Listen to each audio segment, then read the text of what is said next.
everyone. Welcome back to Poets and Quants' Must Reads, a quick, digestible recap of the top business school news sponsored by Center Court, our virtual admission events. I'm your host, Christy Blyzeffer, and I'll be highlighting the most important P&Q stories you might have missed. So let's get to it. Number one, MBA applications are way down this cycle.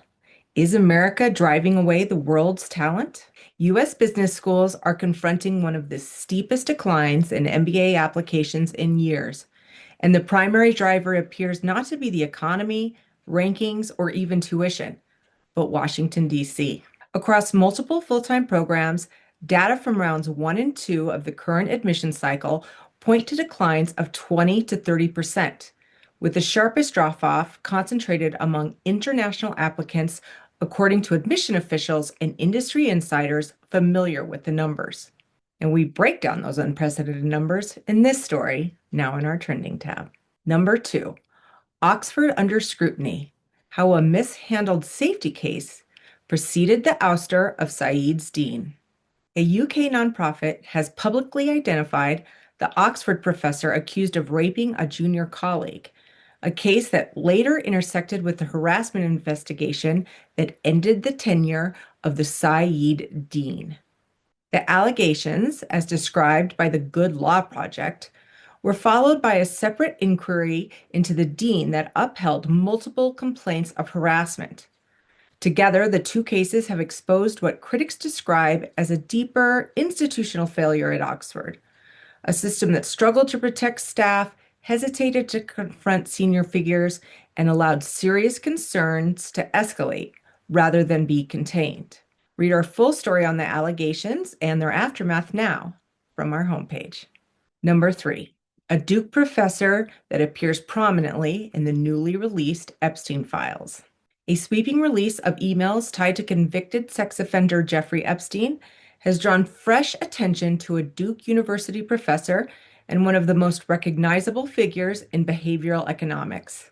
The latest DOJ release shows repeated correspondence, including a message in which the professor asks Epstein for help reconnecting with a woman he had previously met.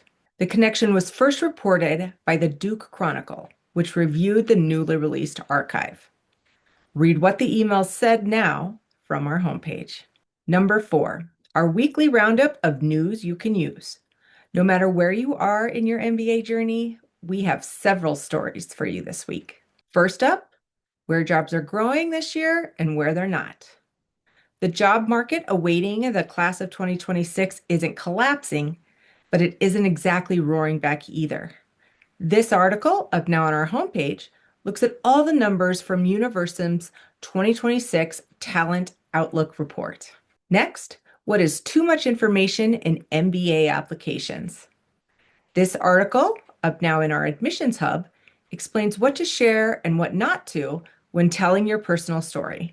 Finally, also in our admissions hub, MBA applications slump, giving hope for round 3.